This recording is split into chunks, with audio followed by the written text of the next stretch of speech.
Hey guys, welcome back to the channel. In today's video, we will be looking at how Rachel could have lied about what t-shirt Jay was wearing. Also, we will take a look at what happened to Allie, who works with Streamline Entertainment. So the first thing that we are going to look at is this post from Rachel, where she explains what Jay was wearing when he went missing. But it was said that this video that I'm showing you now could have been the last night of NRG. You can see that Jay is wearing what looks like a plain white top and black shorts. And in this missing poster that was made, you can see that it says Jay was wearing a white t-shirt and shorts. It doesn't say what color shorts, but if this information is correct, and this video actually is the last night of NRG, then it clearly shows Jay wearing black shorts. One thing I want to point out is why would they make a poster and say that Jay was wearing a white top if he wasn't? This would be one of the most important things to get right. Because if Jay wasn't wearing a white shirt, but people were only looking for someone with a white shirt on, then there would be a very high chance that he wouldn't be found. Because people would be looking for someone who is wearing a white top, not any other color. There seems to be a lot of confusion in this case, and if you are Brad, Lucy, or Brandon, then it's really not hard to know what Jay was wearing on the last night of NRG, so there is no excuse for mistakes, especially one as big as this. So let's take a look at what Rachel had to say in her Facebook post. Rachel says that Jay is wearing the gray t-shirt with the light green pattern on, and also the matching shorts. She also says that she can't find a picture of the shorts anywhere. First of all, in the picture, with Jay wearing this top with gray shorts, you can't see any green on the shorts at all, and also they look a lot lighter than the gray top that he's wearing. Could it be possible that Jay didn't even own the matching shorts? The thing is, color does fade on clothes, so the shorts being lighter than the top can happen sometimes. And maybe there is green on the side of the shorts, and we can't see it, because this picture is taken from the front. So Rachel could be telling the truth, and Jay's family would have probably known if he owned them or not. But if Jay was actually wearing this outfit on the last night of NRG, is something that we need to talk about. Rachel puts in capital letters that Jay is not wearing black shorts. She felt like she had to make this known. The problem is, if Rachel is telling the truth, then how come on the poster it says that Jay is wearing a white top? This is a bad mistake, and whoever made the poster has messed up. My guess is that maybe Lucy helped get the posters made, because they don't just randomly appear this quickly after someone goes missing.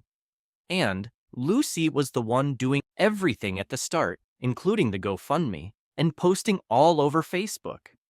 We didn't see too much from Brad, and we definitely didn't hear anything from Brandon. Could she have given wrong information to the person who created the poster? When you're making something as important as this, you don't get that sort of information wrong. It's just unheard of. Lucy was obviously with Jay at the NRG festival, and it wouldn't be hard to remember what he was wearing. But the main problem is, was Rachel actually telling the truth? Because we have recently been talking about Jay wearing a white top, not the gray one. Surely Jay's family would have known what day was which, and what he was wearing on the day he went missing. This is crucial, because we need to know how much missing time there was, and when Jay actually went to the Airbnb. Rachel isn't the most trustworthy person, so let me know what you guys think, down in the comments. What was Jay actually wearing on the last night of NRG? So the next thing that we are going to look at is what happened to Allie, who Streamline Entertainment does videos with. So Marvin put out quite a worrying statement yesterday, and this is what the statement said. There's a lot that's been happening behind the scenes. This is why myself and Allie have not released a video and can confirm the police are involved in this investigation and have taken it seriously, and what has recently happened, Allie will confirm everything tomorrow, but safety first. One thing I do know We rattled a few cages. So as soon as I saw what Marvin said and that the police are investigating something and taking it serious, I thought it was about the Jay Slater case and that maybe they were in contact with someone who confirmed that it's being investigated. But I was shocked to find out that Allie had someone turn up at her house and was involved in an altercation, which left her with some really severe burns. One thing that caught my attention is that Marvin said that they have rattled a few cages. This must be something to do with their videos about Jay, and that this happened because of their work on the Jay Slater case. But that's just my first thought, and it could be nothing to do with the case, because I don't know what other cases they are covering, but that's what I got from this message. Now, let's look at what Allie had to say about this situation. So this is what Allie said about the situation. Good morning.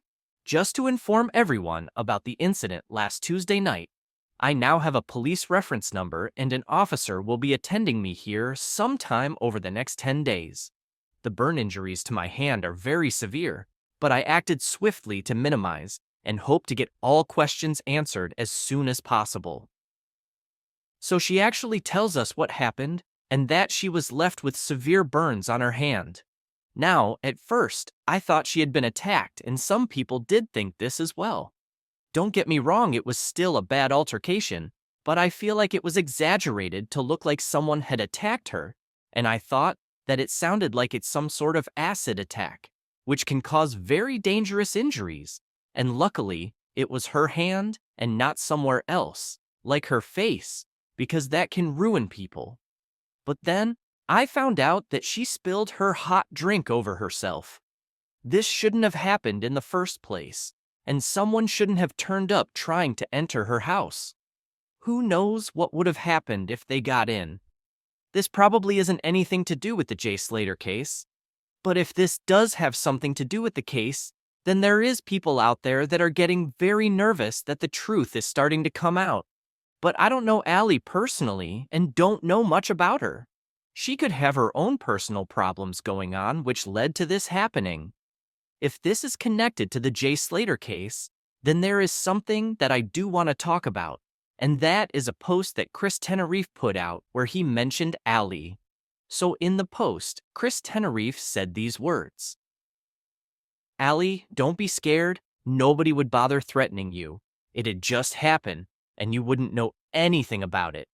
Now I can't confirm what exact time this post was uploaded, but it was yesterday at some point, which means it was after Allie had this altercation. But I don't know if it was before everyone got told or not. Now, I'm not saying Chris Tenerife had anything to do with this and that he was involved in it, but I do think it's kind of strange the way he says, "Don't worry, no one would threaten you. It'd just happen, and you wouldn't know anything about it." This might be referring to the altercation with Allie, but this is all allegedly, as I can't be sure what Chris meant by what he said.